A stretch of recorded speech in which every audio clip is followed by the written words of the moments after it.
Hello বন্ধুরা, চলে এলাম একটা রান্নার রেসিপি নিয়ে। দেখতেই পাচ্ছ চিংড়ি মাছ, আর এগুলো দেখে বুঝতেই পারছো যে আমি কি রেসিপি করব। হ্যাঁ, চিংড়ি মাছের মালাইকারি। তার আগে চিংড়ি মাছগুলোকে একটু নুন, হলুদ আর সাদা তেল, তোমরা চাইলে সর্ষের তেলও দিয়ে মাখিয়ে রাখতে পারো।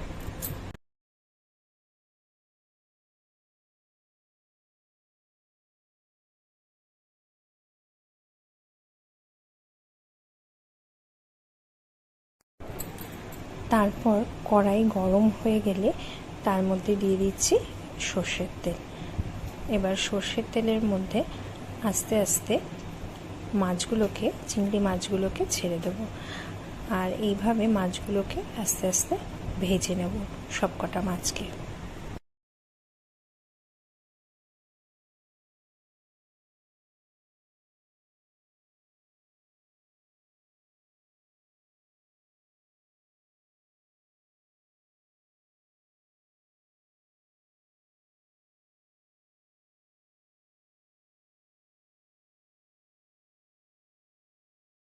মাছগুলোকে হালকা করে ভেজে নিয়েছি। মাছ ভাজার তেলের মধ্যেই দিয়ে দেবো দুটো তেজপাতা এবং গোটা গরম মশলা।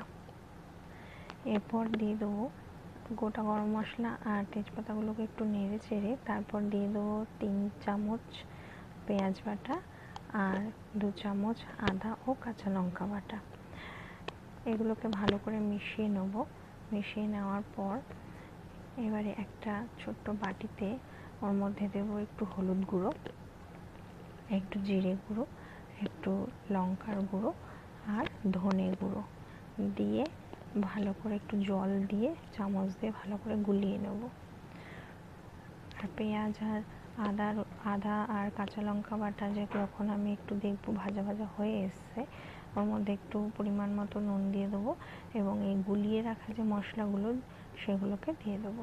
এবার ভালো করে মিশিয়ে নেব।